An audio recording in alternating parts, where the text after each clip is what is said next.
I was just thinking about everybody and I wanted to go live today for a brief period of time. There is a airplane flying overhead,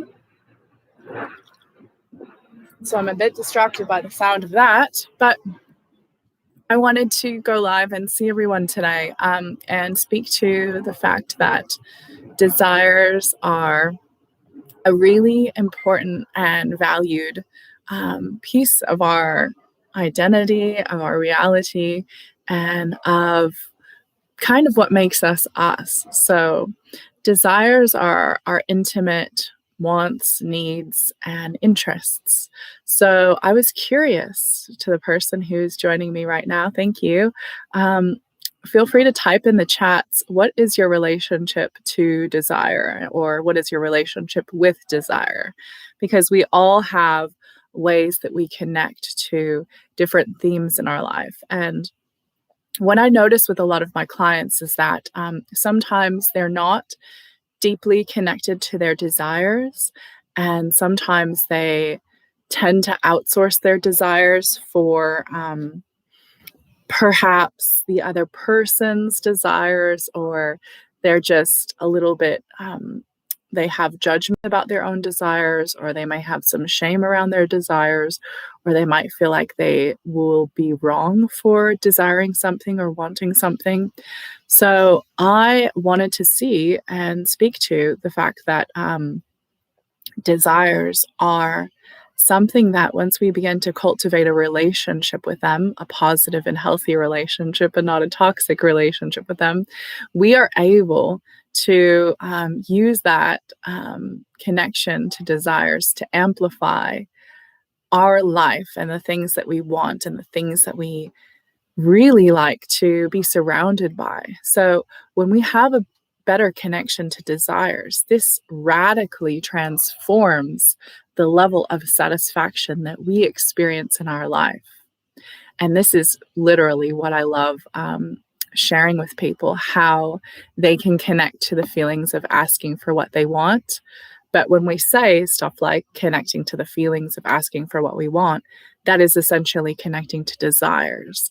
So it all comes down to your relationship with desires and how confident you are and how much you know your desires. Or sometimes for some of us, if we have huge desires and if we have this deep longing in our heart, we can feel confused or we can feel unclear about them. We can feel a bit like it's not okay to have those big wants and dreams and desires and hopes.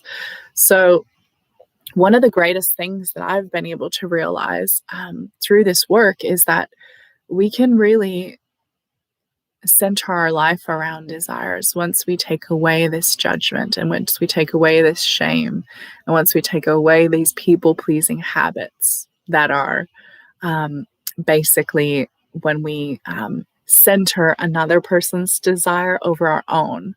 So if I was to center, for example, all of my cat's desires over my own, it would probably look something like this. I would be feeding them at any time they made a noise.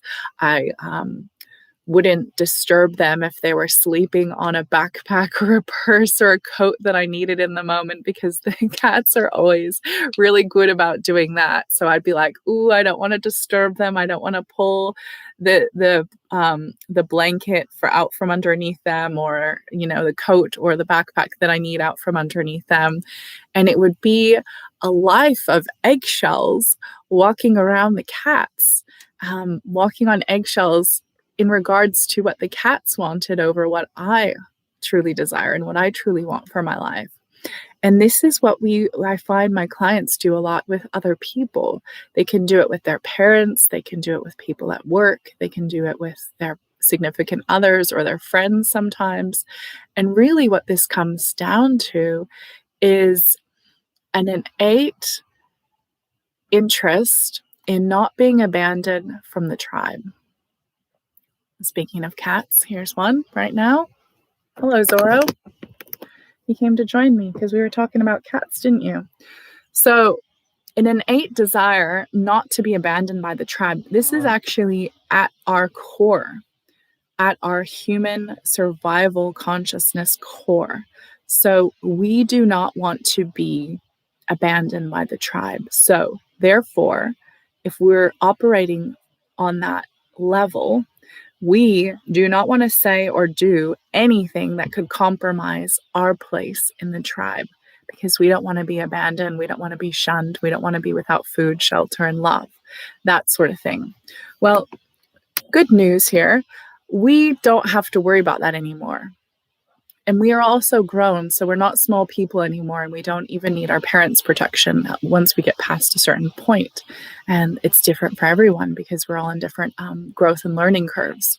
So once we realize that we actually don't need the approval of the tribe, and once we realize that we don't need to walk on eggshells and put other people's needs before our own, et cetera, then we can really start to cultivate this healthy connection to our desires.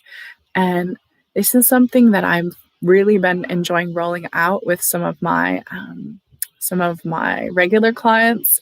And this can happen of two ways. So I have two different offerings for desires for people that are listening right now. And feel free, if you haven't responded yet, to put in the comments and put in the chats, what is your relationship with desire? Would you say it's a strong and healthy relationship with desire? Would you say you're still a little bit unsure? Would you say my desires frustrate me, or my desires confuse me, or I don't have connection to my desires? So feel free to chat away. And if also I'm not live anymore, feel free to put that on the comments for the replay. But what I'm aiming to say is that when we decide that we want to look at our relationship with desires, so maybe you're listening to this right now and you're thinking, wow, this really sounds like something I hadn't considered before. How could I not have thought about this before? I'm really excited about learning more. So if you're excited about learning more, I have two opportunities for working with me with the theme and this topic of desires. And one of them, and it's the gateway, the entry level offer, it's called the Map of Desire, the Desire Map. So this will be 3 sessions where we go inside your relationship with desires and we see what it is and what's blocking the way and what needs to be cleared so you can have a clearer relationship, or not a clearer relationship, so you can have this map that you can look down and identify, okay, here are my desires and here's where I'm taking action or not taking action on them. So that's one thing.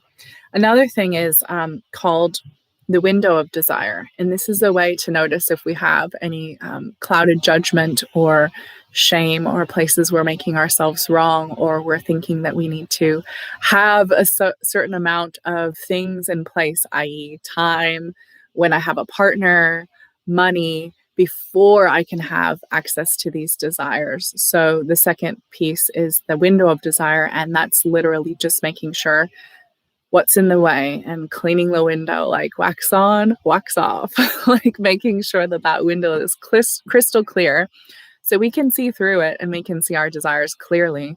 And then we know where to take action on our desires, because that's literally what bringing a new level of satisfaction to our lives is all about. And that's really what I'm all about, because I love seeing the results that my clients get when they have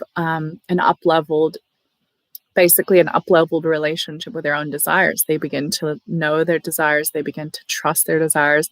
They begin to even like and love their desires, where in the past, maybe they would have kept them silent or quiet, because in the past, it might have not have been okay to share them and express them, because somebody might think that you're too much to have all these yearnings and longings of the heart, when really desires are most simply way, like it's a way that we're blessed as humans to have connection to our desires. So thanks for joining me, the person that just joined me now. I'm about to jump off though, because I'm going to see a client now, but I would love to hear what you guys think about your relationship with desires and how do you think you can cultivate your relationship with your desires, or what do you decide you're having with regards to your relationship and your desires?